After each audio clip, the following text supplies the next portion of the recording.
مبروك للمنتخب المغربي على الانتصار في كأس إفريقيا للفوتسل والحصول على اللقب الثالث.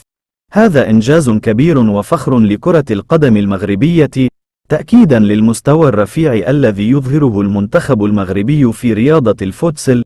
يعد هذا اللقب الثالث إضافة قوية لتاريخ الفوتسال المغربي.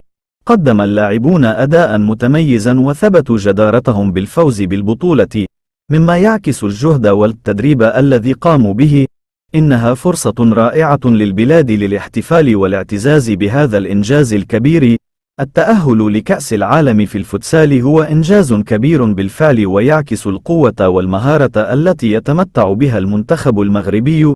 سيكون للمنتخب فرصة رائعة للمنافسة مع أفضل المنتخبات في العالم وإظهار ما يستطيعون عليه على المستوى الدولي.